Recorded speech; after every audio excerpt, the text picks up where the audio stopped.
Medical gel. आज फडणवीसांनी तुम्हाला परत एकदा शुभेच्छा दिली की राऊत साहेब परत एकदा माध्यमांसमोर येतात. नाही बघा, देवेंद्र फडणवीस हे कधी काळी आमचे जवळचे मित्र होते आणि आम्ही नाती जपतो. आम्ही एकत्र काम केलेलं आहे.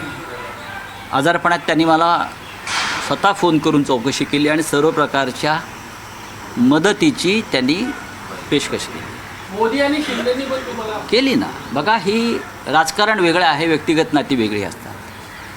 केंद्रातल्या जवळजवळ सर्वच मंत्र्यांनी दूरध्वनी करून माझी चौकशी, उपराष्ट्रपती असतील, सगळ्यांनी माझ्याशी ही एक नाती असतात, ती टिकवली पाहिजेत. राजकारणामध्ये किती शत्रुत्व असलं तरी ते व्यक्तिगत स्तरावर शत्रुत्व येता कामा नये.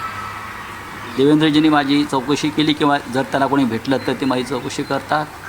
नरेंद्र मोदीजींनी चौकशी केली, वारंवार ते करत असतात. आजही सकाळी त्यांनी कोणाकडे तरी चौकशी केली असं मला कळलं, मला फोन आला होता. पण या गोष्टी होत असतात.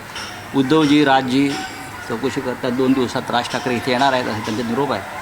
पण या गोष्टी होत असतात आणि मी बरा आहे. चला.